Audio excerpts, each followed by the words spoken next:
Voilà, je je vous pense. demande de voter parce que là, pour l'instant, personne ne vote. Or, il y a du monde connecté. J'ai déjà quelques questions. Ah, c'est parti. C'est parti. Ça, c'est important, les réinjections. On peut se faire aussi épingler là-dessus, hein, sur Ouais. l'absence de réinjection. Il faut tenir compte des demi-vies des molécules. On le verra après dans les explications. Je pense que c'est important d'anticiper tout ça. Alors, souvent, c'est quand les interventions durent anormalement ou quand des gens sont en formation dans des établissements qui les reçoivent où on a des interventions qui durent plus longtemps. Il faut se méfier de cette durée d'intervention et adapter les réinjections d'antibiotiques à ces durées. Donc, je vous laisse encore voter 5 minutes. On verra les questions, il y en a déjà quelques-unes, hein. On les verra au fur et à mesure, si vous voulez bien, parce que je pense que certaines de ces questions trouveront leur réponse dans le diaporama, dans le reste du diaporama.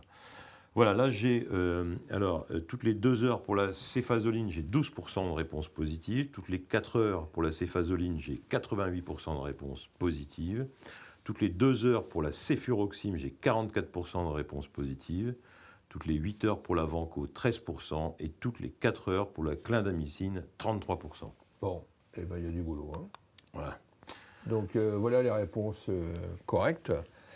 Donc céfazoline toutes les 4 heures, donc ça la grande majorité d'entre vous ont cette notion. Pour la céfuroxime, c'est toutes les 2 heures. Pour la vanco, c'est nouveau parce qu'on n'en parlait pas avant, mais il faut réinjecter toutes les 8 heures. Après, je pense que ce n'est pas fréquent les interventions qui durent plus de 8 heures.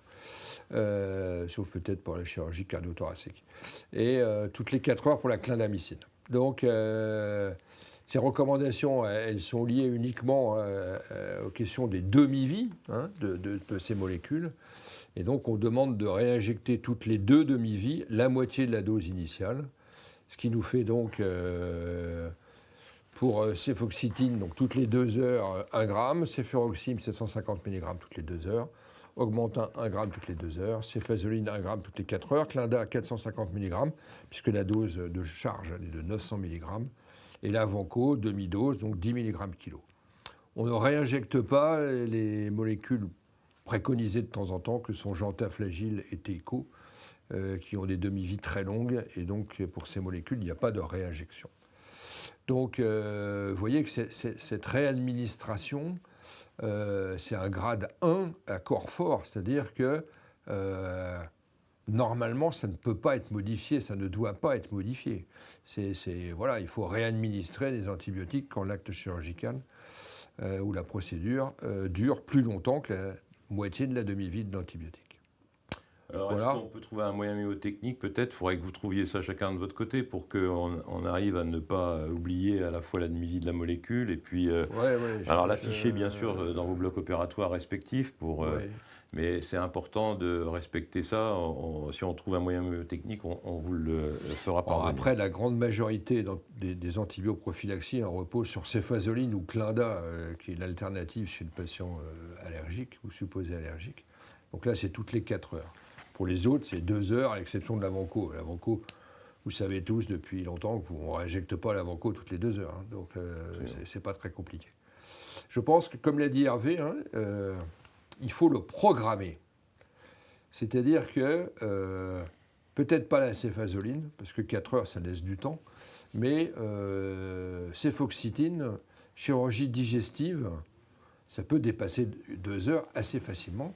Et donc, il faut prévoir la réinjection parce que généralement, quand ça dépasse le temps initialement prévu, c'est parce que c'est compliqué, il se passe quelque chose d'anormal et dans le feu de l'action, ça peut sauter et on oublie, sauf si on l'a programmé, parce que quelqu'un va peut-être voir le triangle, la flèche ou je ne sais pas quoi, et va procéder à la réinjection. Bon, voilà. Les questions, tu veux qu'on y réponde à la fin? Oui. Oui, on peut commencer, hein, cela dit, ça va faire un peu de respiration. Alors là, bon, ça je vais répondre après. Voilà.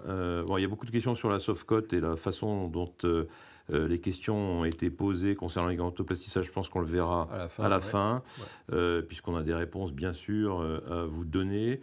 Je vérifie qu'il n'y a pas de...